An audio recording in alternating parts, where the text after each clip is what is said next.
Hey everyone, and welcome to Sunday Night Live. As usual, every week we pick one topic, either because you asked for it or because it's related to mental health. So tonight it's basically for you guys. I've received a lot of questions and messages from people asking me to talk about healthy relationships. So tonight we will be answering all of your questions related to relationships, and Marco will be giving us the real meaning behind what does it feel like to be in a healthy relationship. So Marco is here. Wow, that's on time. We will be answering everything. Let me just welcome Marco. Just give me a second, yeah, Marco. There you go. If you did not have the time to send me your questions today, please feel free to do so in the comments or in the box that is dedicated for questions. And Marco is live. Hi. Oh, Ray, how are you doing? I'm doing great. Yeah, thank you for the invite. Looking forward to... Thank you for being here. Thank you for accepting my invitation. And thank you for suggesting this topic. It's on fire. Yeah, usually... I tell you, it's on fire. Yeah. So, Marco, I'm going to give you the space for you to introduce yourself to everyone here, and then we're going to start the session. All right. So thank you, Ray, again for inviting me and giving me a chance to talk about relationship, which I'm very passionate about.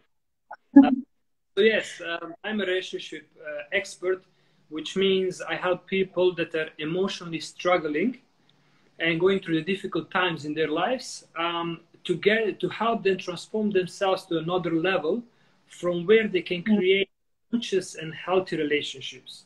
And I don't mean only a relationship as in partnership. I mean the relationship they have with their life and the most important relationship they have with themselves. Perfect. That's perfect. All right. So would you like us to start with, at the beginning, to define a healthy relationship? Let's start with that, and then we're going to answer the many questions we've received for today. So for my concept of understanding and observing the world, the healthy relationship for me means two individuals being together without negative patterns, destroying patterns that they're destroying themselves and the relationship from the past, and living their life on the frequency of love, living their life on the frequency of love, meaning, you know, expanding, growing, and of course that being a baseline. Not, of course, I mean, throughout the life we're going to have a deep ups and downs, but if that's our baseline, I would say that's a healthy relationship. And I mean, if you think about it, how many healthy relationships do you know? How many people do you know that are in a healthy relationships? It might be one out of 100. Surprisingly, I do have a lot of good examples around me when it comes to a healthy relationship. And this is something that gives me hope as a single woman that this could be done. But it requires a lot of effort and a lot of communication from both parties. So from both partners. And that is where, you know, a lot of people and a lot of failed relationships, if I may say, are not having is communication. Yep. Right? Actually, communication is the #1 reason why we don't progressively being in a healthy relationship. As you know, as individuals, we are changing all the time. And now we have two individuals changing all the time, and everything in life is changing all the time. And if there is no good communication, it's very, very hard to succeed. Yeah. I know. Oof, I could talk like for hours on the communication part, but let's answer the questions for now. And then if we have the time, let's go on another thing. So we have two areas that we received a lot of questions on, which are jealousy and space. So one of them was, I find that I always force myself to trust my partner. It doesn't come naturally. Okay. Yeah, it's very common in my area of work. So you're talking about trust, right? Trust and jealousy. Let's say question is, where does this come from? If I'm jealous, in a lot of societies, in a lot of cultures, they like to say, a little bit of jealousy is okay. It's not okay, because jealousy is very low. Therefore, a little bit of that doesn't make it better. It just destroy your state wherever you are in that moment. So I would say jealousy as a whole is not a good, is not a healthy thing. So we need to find a way how to release it, how to overcome it. And when we ask ourselves, where does this feeling of jealousy come from? The answer is fear. We are jealous about someone or something because we are scared maybe that we will never have it, that somebody's going to take it away from us. And we can say it as well, it comes from possessiveness. You see, as a little kids, we've been taught to, you know, this is yours, this is mine, and once it's mine, I want to keep it. I don't want to lose it. So if partner is not, of course, I don't want to let go, or I'm going to be fearful about letting that person go. Okay. That's where jealousy gets created, right? So fear. What about insecurity or lack of self-esteem? Exactly. This is all combined together, right? Lack of self-esteem or self-confidence or knowing who I am, all this combined creates me being fearful about that person that I love. Because if you think it this way, I like to explain it very simply. If Marco, now gets disturbed into 100 different cups, and the biggest cup is self-love, and if this biggest self-love cup is empty, and now partner or some person comes and gives me some love, I'm going to start filling my love cup, right? And once I feel happy and I feel attached to the person, therefore, this person, it's a must in my life. Yeah? I'm depending on them. And now, let's say this person decides to move on in life, what happens with me? My cup gets empty, I get destroyed. Therefore, how can we overcome jealousy or not trusting someone? It all comes to the same reason, which is self-love. Once the cup of self-love is full, then I don't need the person, I want the person, which is very, very... Yes, that's it. That's it. Yes, thank you, Marco. Exactly. This is very important. So what do you suggest, or what would your advice be for people who are not able to get over their jealousy or trust issues or even emotional attachment, like you just said, to work on themselves? What's the first step? Yeah, I mean, look, if we understand who we are as human beings and we understand how reality works, we also understand then that there is no one else outside of us to work with. You know what I mean? If I have a partner, and if I see partner in a certain way, or I'm, you know, I was emotionally hurt, or whatever it might be, all those emotions are not in between us. They're in me. Therefore, the only work that has to be done is on me, in me, right? People assume that, oh, I have a partner, and now we're gonna sit together and clear out the air in between us. Sort things out. Right? Because I'm seeing now you, Ray, on this screen, but this screen is actually in me, inside of me, here somewhere. Does it make sense? Yeah. In the back of our head, it's our unconscious, our limiting beliefs, the way we were raised. It comes from a lot of areas. So what I suggest is that we need to clear out the emotions. So the memory of that person, let's say if it's an ex-boyfriend, girlfriend, whatever, memory is there. Emotional charge is there as well. Until we resolve the emotional charge, the problem is still there.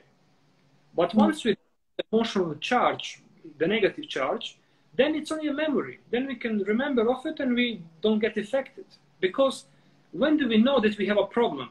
When we get affected negatively, right? Because something, and I could be, chilling and being fine, meaning I don't have a problem. But if I get all angry and disturbed and sad and depressed, meaning there is something in me that needs to There's something that is still triggering us. Correct. Okay. All right. So for the person who asked this question, basically you need to start from within. Work on your self-esteem, work on your self-love. Yes, I would say the first step would be releasing all that negativity out of the system, because as a human beings, we are also energetic beings, we're spiritual beings. There's a lot of things happening here. So we need to release, let's say, if we think or talk about frequency, right? So energy, we are energy, and energy operates on different frequency. If, let's say, I got really angry about my ex-partner, and if I don't release that anger out of my system, that anger becomes part of me. Now this frequency of anger is coming with me to the, let's say, future life, and it's continuing matching that anger. Therefore, in my reality, I will have to experience anger all over again. And this is how we create the patterns in relationships. So until we hold patterns which are based on emotional charges, the pattern will keep repeating. But once we release it, once we resolve it, boom, now we are free of that emotion. Therefore, there's a space for the new emotion, the new type of relationship.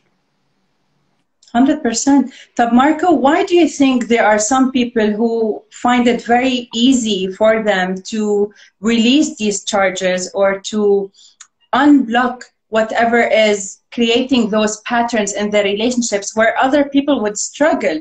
Like, I know people who could take years to release that, the blocks in their lives, and some people would take them maybe months. So what's the difference? So I would say there's two parts to it, right? First one, how open-minded people are, or how coachable they are, as in how open they are as a human being to receive new information that might help them transform their life. That's number one. And the other one is when it comes to the change, we need to understand that human beings, we like comfort zone. And most of the people, what we do is we hold on an idea who I am, right? So we hold on the idea. Now, let's say I've been triggered by my ex-partner and I'm really angry about her. Now, if I let go of this part, it's very hard for me, because the idea tells me, no, I have to continuously being angry about it. You see? So it's a false idea of my personality, and then holding on that false idea.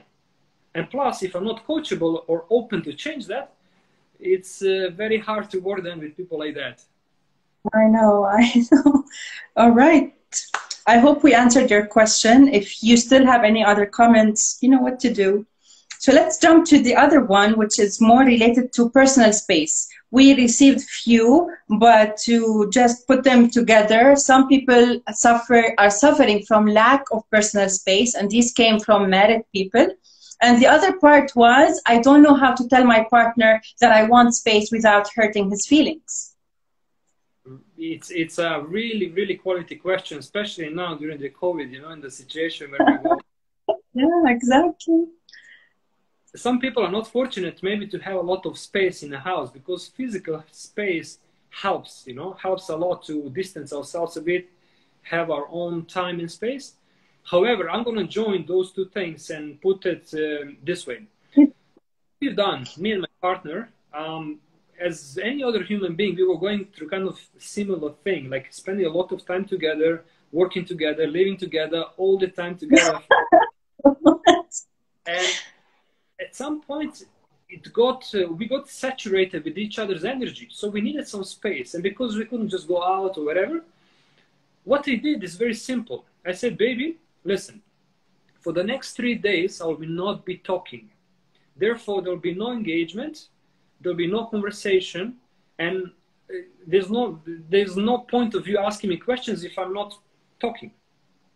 So literally, we done it 3 days, Marco being quiet in my own space, doing the work, doing whatever I wanted to do.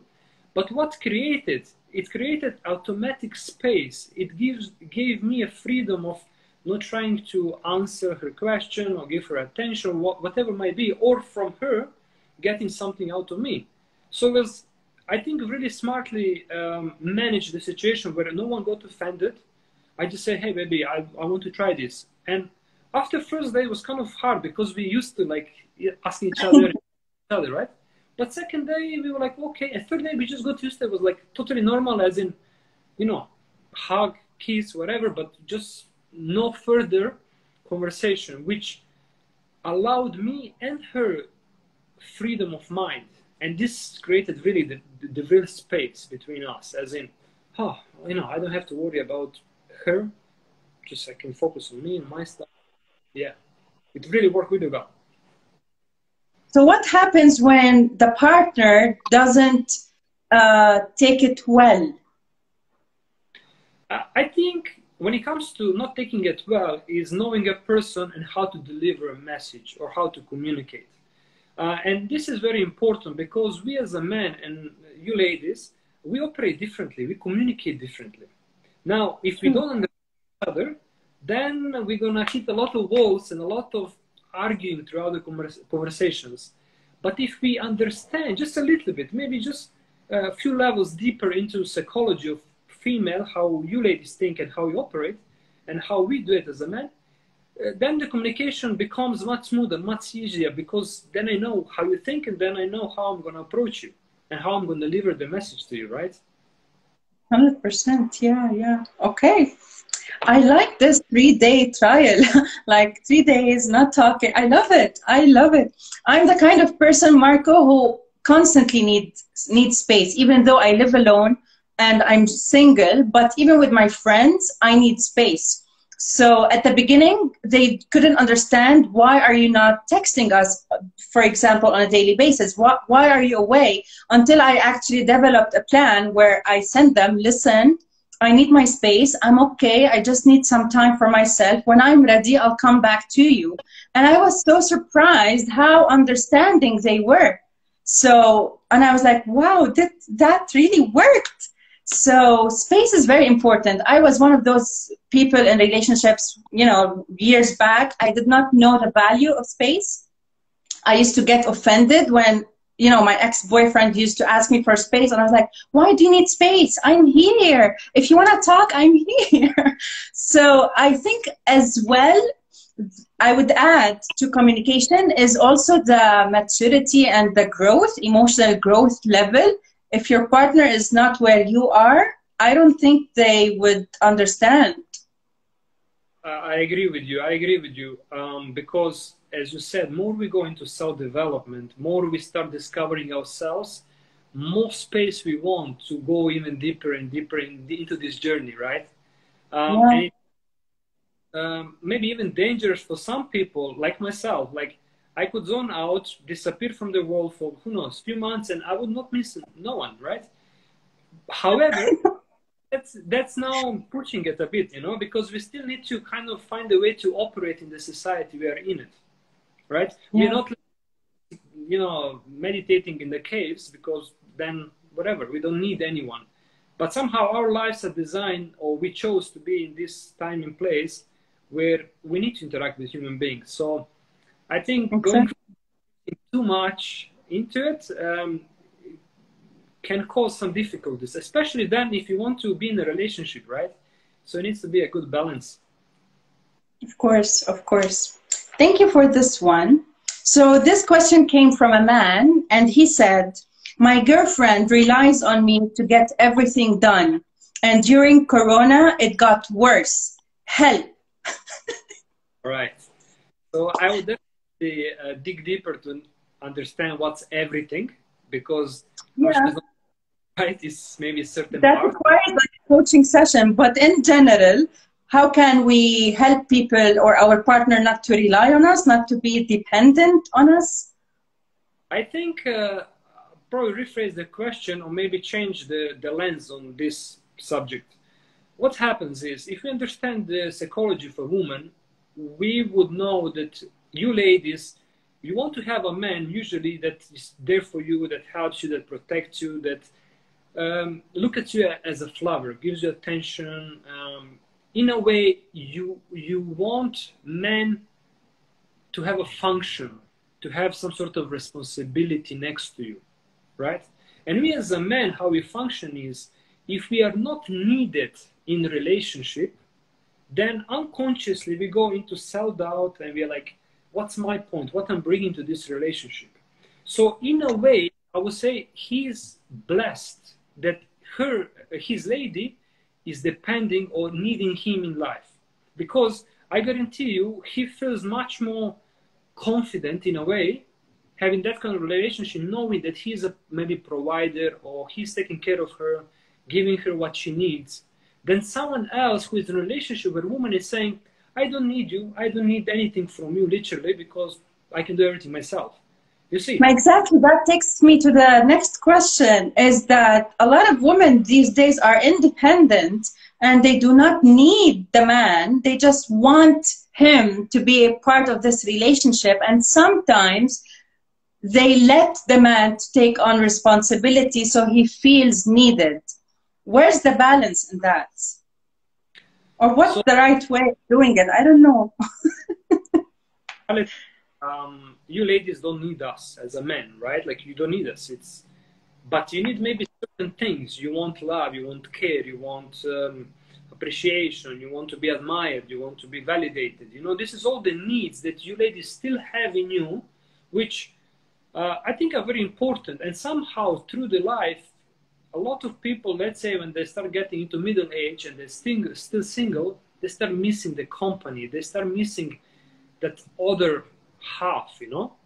So, as you said, like, you ladies, yes, of course, you can be independent and not needing the man. However, I do believe giving a space for a man to show up and shine and be responsible, be needed, giving him that feeling that he's needed, can create beautiful, beautiful relationship. And this can be done in a very small things, you know, like Examples. Yeah, I'll give you a very simple example where, let's say, my partner, what she does, she would use the word of need. So she will be, let's say, she will be cooking and she will need 2 eggs extra, right? She doesn't have it in the fridge, whatever. And I'll be busy and whatever. And if she would tell me, Marco, go down and get me 2 eggs. Now she's hitting my masculinity, my ego, right? And I'll be like, no. Because it came like an order. I'm cooking this for us, and I really need you to help me and go down to get 2 eggs. I'm like, my macho shows up, I'm feeling needed. You see, it's a small thing, but I feel needed. And now, of course, no problems. I'm going to go down, I'm going to get those 2 eggs, and maybe even buy her like chocolate. I don't know, because I'm a man, you know? It's very... So when you ladies think about the guys, so when you're talking about the guys, so how to communicate with us, I would say come down a few levels to very basic, simple communication, straightforward, as in you talking to the kids. That's it. Oh, wow. Wow. That's a bold statement. Did you hear that, ladies? So most of the men's ego will not agree with it or will not say, whatever. But the reality is that's true, because we want simple, straight to the point instructions. And when we do that with love, which is, that's how we talk to the kids, it's all simple. Yeah. But when you ladies go into your ladies communication, which is much more complex, for us it's like painful. It's like, what she's saying or she's not saying, what should I do, how should I do? Like, and as soon as you cut that out and you say, a little boy, listen to me, and I explain it with the love, all works. Wow, all right, that's a very nice tip. Okay, is it vice versa? Do men need women in their lives? Again, I'll explain it this way. As individuals, as a man or as a woman, need, it's now we can level it or up or down, but I would say we as human beings, we can be alone, and it's proven and it's seen, you know, like monks or nuns or whatever, they live their life alone, right? Whole their life. So possible. I do think it depends how we choose to live our life. We can choose accordingly. And if we're choosing to have a partner, then we can have that experience. Because why do monks decide to be alone, let's say? They want spiritual progress. They want to get to the enlightenment or whatever. And they believe that's a faster way. I do believe that it's possible to do it with a partner as well. Because I see it as in 3 levels. we have the physical mate, which means we can be physically very attracted to each other and have amazing sex, and that's it. But then it's a soul mates or soul level connection where we get emotionally satisfied by being next to someone. And then the third one would be the spiritual connection, where we can spiritually go together from two individual units into one unit. That one unit then produces another spirit, which will be the baby in this case. So it's different levels of relationship, awareness in relationship. Beautifully explained, Marco. Beautifully explained. I like that. Thank you. So another question is, that's from a friend of yours, Khalid. He said, what's the secret to inner peace and its effect on the heart? What's the secret to inner peace and the effect on heart? Its effect on the heart. And the effect on the heart. Okay, so we all, human beings, we have a different path that we take, right? For me personally, inner peace was achieved a few years ago when I got to realization of who I am. And I would say it's on a deeper level, as in understanding that I'm not physical only, that I'm not energy only, that I'm not soul only, that I'm much more than that. And when I understood it intellectually and then experienced it as well, I got confirmation and realization, who am I? And once that happened, since that moment, Ray, there's constant inner peace in me.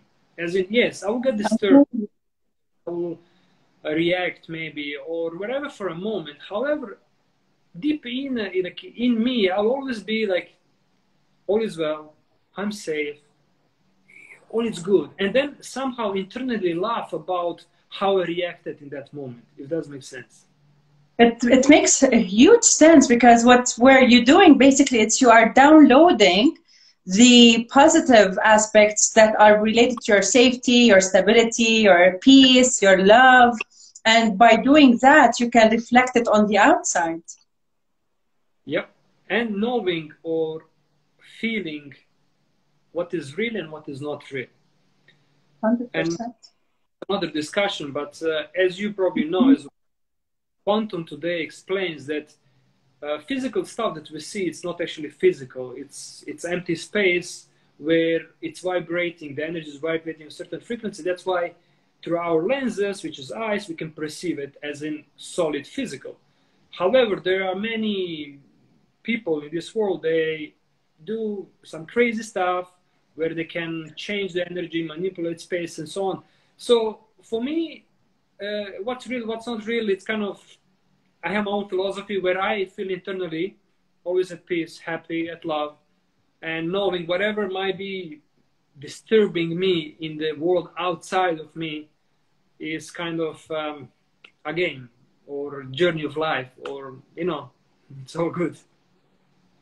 Amazing, amazing. Yeah, you know, Marco, I feel that we're going to have more than one session. I feel that.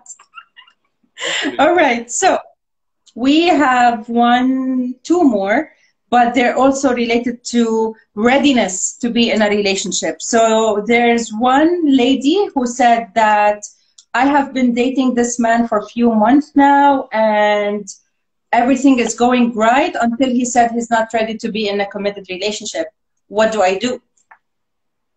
All right, so this is one of the common mistakes people do today. We go into knowing each other, right? As you know, when we start dating, and somehow people hold back. They go with like, let me just test it out. Let me have a few dates, see how it is. Maybe I like them, maybe I don't. So, and when you listen to those conversations, what they talk about is usually trying to represent themselves in the best possible light, right? So I'm the best with me, I have achieved so much, blah, blah, blah. So the bar is set so high that if people decide to go together in a relationship, after some times, they start to get to know each other much better, on a much deeper level. And then they see not just the flesh and whatever, they start seeing the other side of us.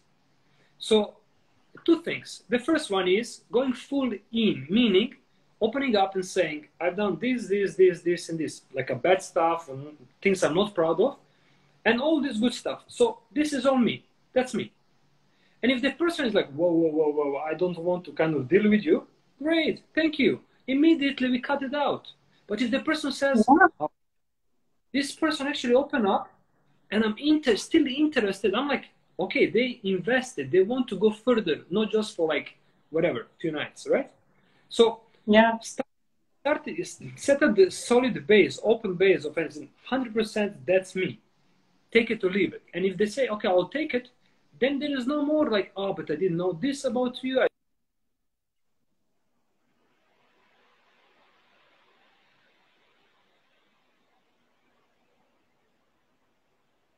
I think, Marco, I'm losing you. No. Yes, now I think you're back. Yes, you're back. All right. So I was saying, yeah, going into dating with being honest and talking about yourself as, yes, this is stuff I'm not proud of, and this is what I'm proud of.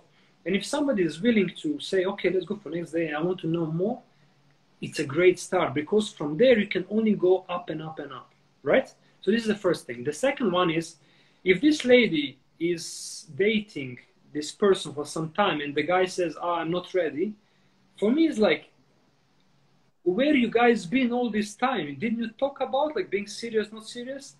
I mean, when I met my partner, I drilled her with the questions, and it was everything. Do you want to have kids?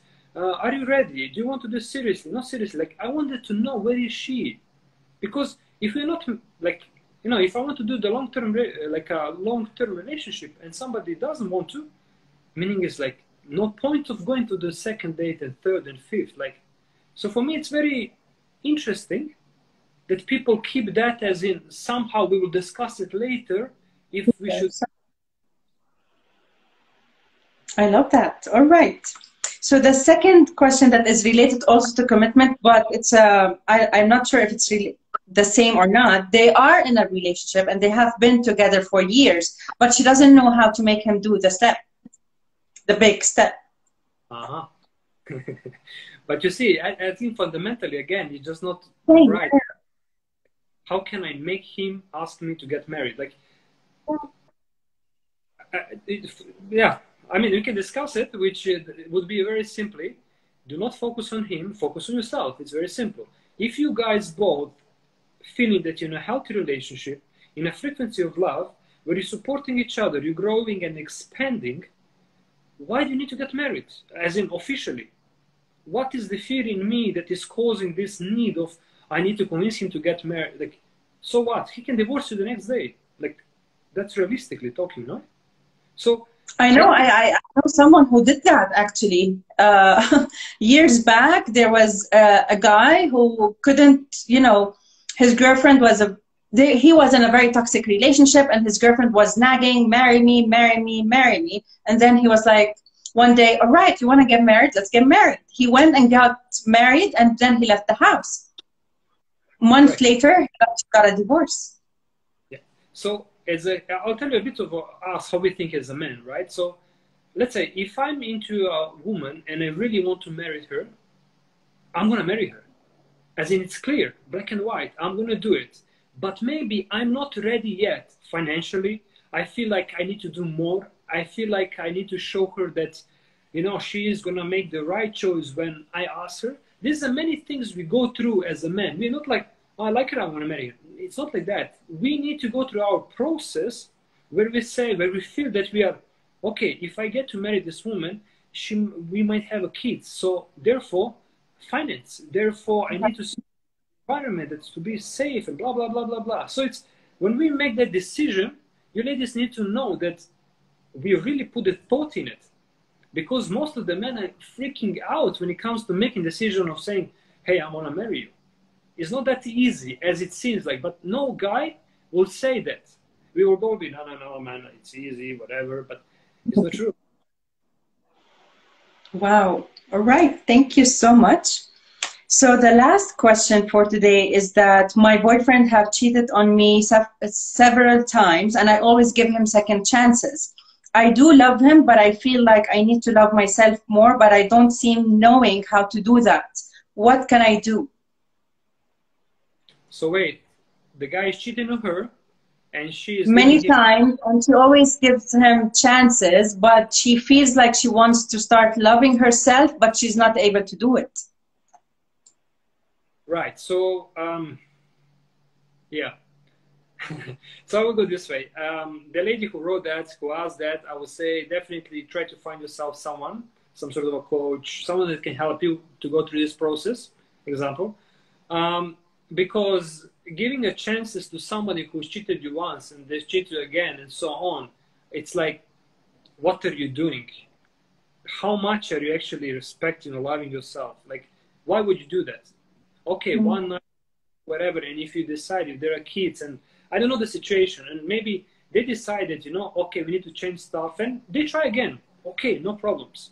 But if it's repeating and she's not taking action, meaning nothing will change because she didn't change anything about it.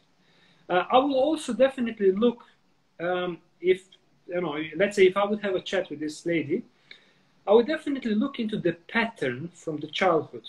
So I'll explain this quickly. When we are kids, the first love that we receive from outside in is from our parents. So we look at our father as in role model, as in if you're a girl, this is how the man should behave.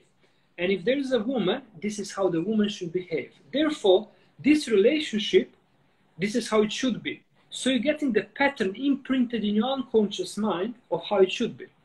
And a lot of, let's say, our generation, our parents cheated each other, whatever. So if that happened, that she knows, or maybe even unknowingly, she felt it, if that pattern is in her, until she releases that pattern out of her, it will keep repeating, unfortunately. So the second guy that's going to in her life is going to do the same thing, and so on, and so on, and so on. So that's what I do. I help people release the patterns and making sure they don't repeat anymore. That's much needed. That's much needed. So just speaking about this topic, there's a myth that says, I believe it's a myth. I do not perceive it as a fact, but that men cannot be in a relationship without cheating. Cheating is part of who they are as men, and it comes naturally, and it doesn't have to mean anything. It's just physical, blah, blah, blah, blah. What would you say to this? I would say very simply, everything is possible, and if we as a man decide not to do it, we'll not to do it. It might be hard not to do it, but we will not do it. And I'll quickly just explain even that. Why? Because in most of society, most of the cultures, we as a man can do whatever we want, and if the girl do something, she's perceived as a bad girl or whatever, right? So I'm generalizing it here big time, but in general, that's how it is, unfortunately, right? True. So grew up with the environment, looking at other men doing it, and it's normal. It's like, yeah, whatever, it happened. So now me as a little Marco growing up, being surrounded with people like that, looking at older people doing the same thing, I think that's normal now, right? Yeah. Until I realized that maybe that's not normal because I might hurt my partner and so on. But this is a process where I think we on the individual basis need to go through. Amazing. Yeah, that makes sense. That makes sense. We're done with the questions, and I really feel like we could talk about hours about this. And I know that it was very brief, and there's so much details into it. So whatever you want to say, feel free. So there you go. Yeah, okay. So for the people looking at this, listening to this, I would just say, if you go on social media, my social media, there's a lot of powerful things there you can find, some infographics, some videos. I even have the free ebook that you can download, which is The Art of Healthy Relationships. You attract who, not who you want. So I think that will clarify a lot of things because I go just straight forward to the problems and not trying to tell people what they want to hear, but rather the truth. So if they want to know about it, they can go just download here on Instagram and learn more about healthy relationships. I know, I'm downloading it, definitely. Thank you so much, Marco. I really feel like there's a second session with you, because a lot of the points and questions we got today, we could elaborate on them. So thank you so much. I really enjoyed today. I hope you did the same. Thank you, Ray. Thank you for inviting me. And I'm looking forward to doing more of these things, because I think maybe next time we can do it the reverse way. I'll ask you some questions and you can share your wisdom. Yeah? Consider it done. Anything. Awesome. Consider it done. So thank you so much. Thank you everyone for watching tonight. If you want any kind of advice or relationship about relationships, please contact Marco. I will be tagging him. I will be posting this on my IGTV, so you could watch it again, or if you missed it, you can rewatch it with your friends. I'll see you next week in a new topic on Sunday Night Live. Good night.